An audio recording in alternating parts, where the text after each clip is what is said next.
Choose you, Pokemon! Hi everyone, it's me, and today let's watch this video together! Game exchange, culture shock! Hey everyone, 𝐿𝐶𝐤𝐞𝐦𝐨𝐬𝐿 here. Hi, With only 3 days left to the release of Pokemon Sun and Moon, my mind has been going crazy with cultural theory after This video came out 5 years ago, so cultural right now it's the year 2021. theory when it comes to this game. I've touched on Alolan Executor, Marowak, even the starters, and discovered some crazy Polynesian origins behind their designs. But what about this generation's story-driven legendary Solgaleo and Lunala?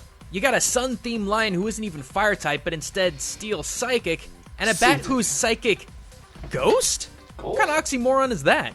But despite the bizarre typing, designs, and abilities, everything about these two has been handcrafted by Game Freak to blow your mind. How? Well, let's start with Solgaleo. One theory behind this Pokemon's origin comes from its name. Breaking it down, you have Sol and Galeo. Now, the word Sol has several ties in several cultures to the sun, but more specifically, its term is used by astronomers to refer to any solar day on Mars, making the sun motif all the more appropriate.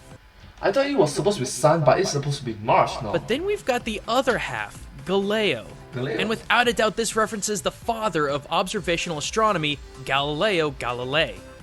Galileo Galilei. An Italian philosopher, engineer, but most notably, astronomer. This was the guy who had the balls to claim that the Earth rotated around the sun in a time when the opposite was held as universal law. In 1616, Galileo studied the ebb and flow of the tides to piece together his theory that due to the size and timing of the ocean waves, the Earth not only had to spin on its own axis, but around another large planetary object, aka the sun. But being 1616, Galileo was brought up against the Roman Catholic Inquisition, and it was there that they argued from biblical references in Psalms and First Chronicles that the world is, quote, firmly established and cannot be moved. Firmly established and cannot be moved from biblical story folks. You know, those those fairy tales in which we all know right now that it's not necessarily the truth, but they do not have the evidence to back it. I'm sorry. Apparently, the Inquisition took this literally and had Galileo placed on house arrest until Please don't take it literally sometimes, thank you. 1642, when he passed away at the age of 77. From what we know on the Sun and Moon website, Solgaleo is known as the honored emissary of the sun in the Pokemon world. To be named after the man who revolutionized the way we look at heliocentrism would make a lot of sense, but I'm not completely sold on this theory. After all, wouldn't you think that a freaking sun demigod would have the fire type? Instead, we've got psychic steel, so how does that make any sense? Let's go back to Solgaleo's description. It is referred to with reverence as the beast that devours the sun. Okay, so is this guy an emissary for the sun, or does he eat it for breakfast? Because this is some really confusing imagery here. That's true, that's true. So, do you represent the sun, or do you eat the sun? Further on, we also discovered that Solgaleo's ability Full Metal Body prevents any of his stats from being lowered by opponents' moves. So, what does all that mean? To understand that, we have to go even further back in the history of science, back when chemistry was called alchemy. In this time, there was an incredibly famous book called the Rosary of Philosophers, also known as the Rosarium Philosophorum. This document not only held manuscripts of several well-known alchemists, but over 20 woodcut images that align with those documents. And it's here we have our answer. While some would argue that Solgaleo's sun-eating origins comes from the monarchy line of the Philosophoria Reformata in 1622, there is one thing that firmly ties Solgaleo to the alchemist side of the sun-eating green lion. Below the image, the text reads, "Of our Mercury, which is the green lion devouring the sun, I am the true green and gold lion without cares. In me, all the secrets of the philosophers are hidden." This is in reference to the greatest philosopher's secret in alchemical history, the ability to turn any metal into gold. See, the green line actually represents the liquid sulfate known as vitriol, an acid so powerful it eats through anything except gold. And in the eyes of the alchemist, this acid was thought to purify any metal to gold instead of just eating away all other metals besides gold. And it's here where the last piece of the puzzle fits into place. Solgaleo's ability prevents any of his stats from being lowered, or if you want to get flowery for a minute, made impure. The green line of vitriol is said to be able to purify any metal to its perfect state of gold. Therefore, we finally have our connection not only to Solgaleo's abilities and description, but also his quirky metallic typing. But what about Lunala? Is this Sun still strike. Pokemon's origin is straightforward? Well, not really. See, Lunala is considered a positive demigod parallel to Solgaleo, an honorable emissary of the moon. But the matter of fact is that a lot of the real world really doesn't care for bats. Mayan god of death, 𝐿𝐸𝐴𝐻 was a bat, which really didn't help the animal's image. The Celts believe that bats signaled the witching hour when witches and demons come out and prey on folks. Again, not super helpful to the bat branding.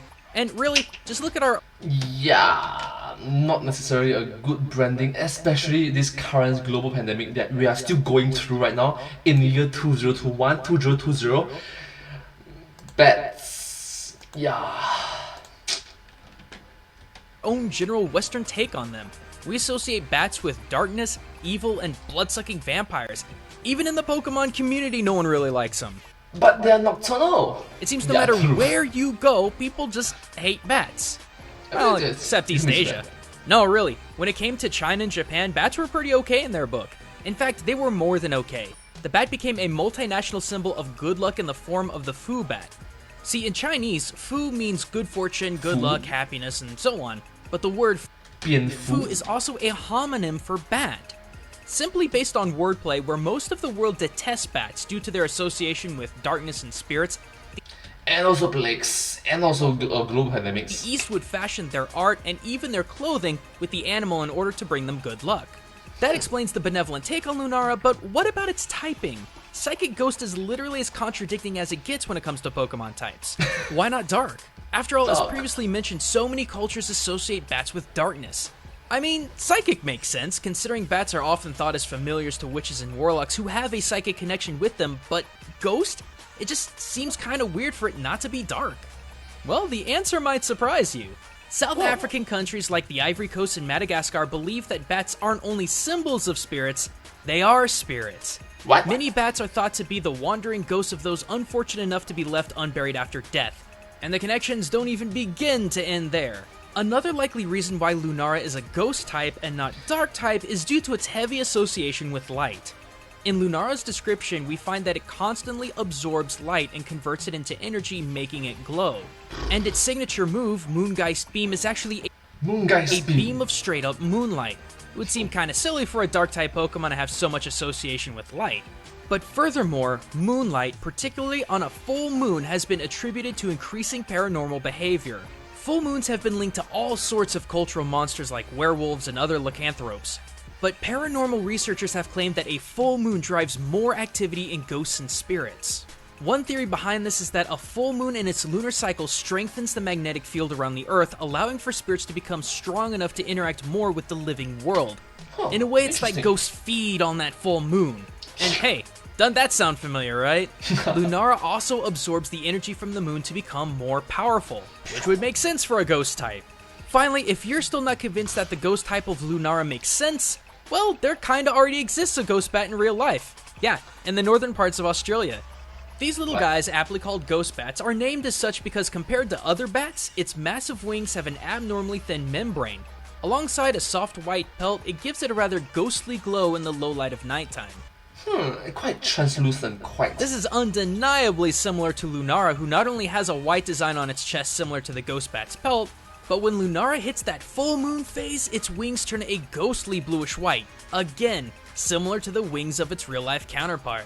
A ghost bat. So there you have it. When it comes to Sun and Moon's legendaries who have arguably some of the oddest typings, designs, and even names, Pokemon has never hit closer to home.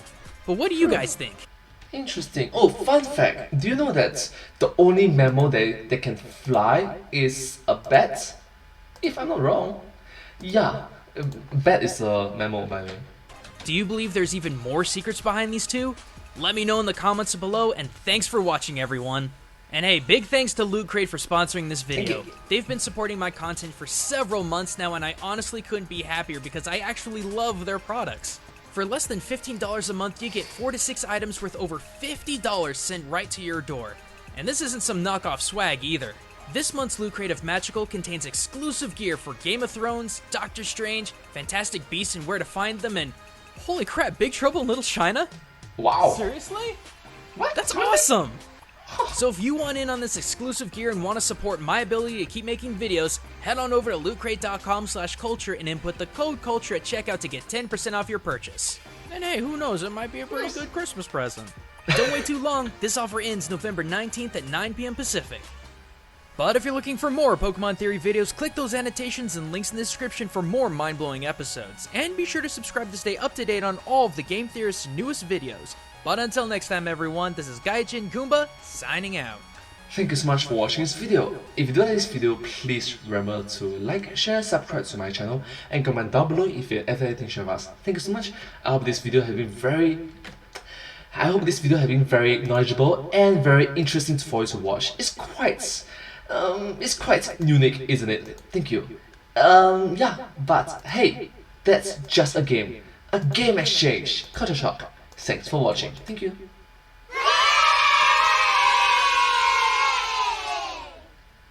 If you do like this video, please remember to like, share, and subscribe to my channel, and comment down below if you have anything to share with us. Do follow my channel, and I'm sincerely appreciative of all your concerns and gratitude, appreciation, and encouragement for me.